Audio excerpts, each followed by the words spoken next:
Hi there, Becky here from 168 Fitness. So last week I kick-started your running journey and hopefully you gave that a good go. I started off saying planning when you're going to run, where you're going to run and sort of who you're going to run with or what time of the day and all of that lot. So, and then I said, go and actually do it. Just one run, just see how you get on, see that you enjoy it. Don't overthink it, just go and do it. So hopefully you gave that a go and hopefully you enjoyed it. And even if you weren't enjoying every single moment of it, because to be honest, when I go running, I run 6 times a week. I'm not loving every single minute of every single run, but when I finish or for the majority of each run, I am enjoying it more than I'm not enjoying it, if that makes sense. And that's what keeps me going back to it. I've been running for 20 years of my life now, so over half my life. And for that whole time, not every run have I loved it, and not every run have I necessarily wanted to run the next day. But overall, and for the majority of those runs, and for the majority of the time that I am running, and when I finish, I feel great. So I love it overall, and that's what keeps me going back to it, is that I know that it makes me feel good and I want to keep doing it. So that's hopefully the feeling that you've got, and that's why I'm so passionate about getting people into running, but also exercise in general. If you find the exercise that you enjoy and you love, and you love it more than you don't like it, or more than it's the pain sort of thing, then you'll want to keep going back to it. And that's what this is all about, so that you then can be consistent and keep going. So hopefully you had that feeling, but if you didn't, don't worry about it. You might want to keep going and try and persevere, or you might just want to go and find something else. But at least you gave it a go. It's not for everyone. Sometimes it's not good for people if they've had knee problems or any kind of bone or joint issues. So it's not for everyone running. A lot of people see it and see people running or think that they want to do it, but then actually find that they're not maybe suitable for running. Their bodies don't like it as much as they thought they would.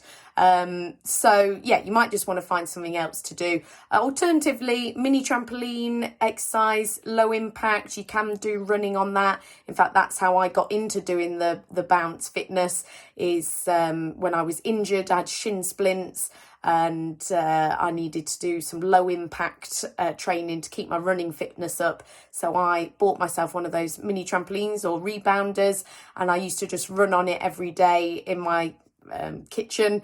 And yeah, that kept my fitness up, and it also worked some different muscles to what you're working in running as well, and the thighs, and it got me stronger, I think, overall, and I've done that ever since as well. So definitely an option if you struggled with the running and you just want to build up your fitness. Please do get in touch if you're interested in doing some bounce fitness. Really good for cardio, that as well, and maybe a little bit more enjoyable than going out pounding the pavements on your own. So please do get in touch if you're interested. But back to running. So this week, if you did start and you are keen to continue, then I want to try and help you progress a little bit, okay? So no matter what you did last week, that one run that you did, or whether it was walking and running, or more walking than running, or even if you did do non-stop run for however long, great. We just want to try and build on that this week, okay? So we'll assume that you did one session last week, one run, which is fantastic,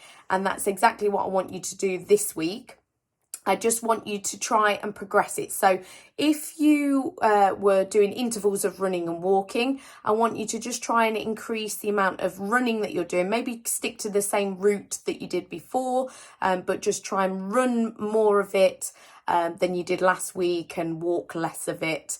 So you might want to time that, or you might just want to see whether you can run further distance, but in some way progressing. So you're either running for longer in distance or longer in time, or less walk breaks would be another way of doing it. So if you know that you had 5 walk breaks, maybe you only have 3 or 4 this week, and just try and progress it a little bit like that.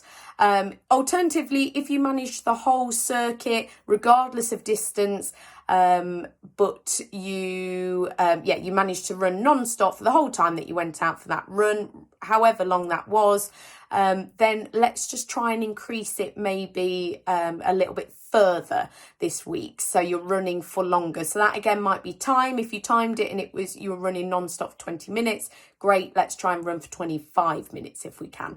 Or if you know that you were running for 5k, let's try and do 6k or 4 miles if you're running it in miles. If you did 3 miles last time, do 4 miles this week, and just trying to progress it. But you only need to do the one run unless you did more than one last week. Obviously, we don't want to be going backwards. So if you did sort of 2 runs last week, then let's try and stick with 2 runs this week. But just trying to progress what you do in each of those runs as well.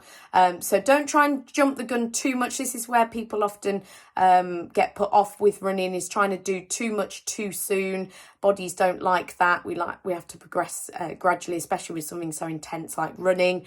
So you need to just take it steady, progress a little bit, and if all else fails and you just want to do exactly the same as what you did last week, that's absolutely fine, because consistency is key as well. We'll get to that as we go through. But yeah, give that a go this week. That's your homework for this week. Please do get in touch if you need any extra help, and I'll be back next week with some more top tips.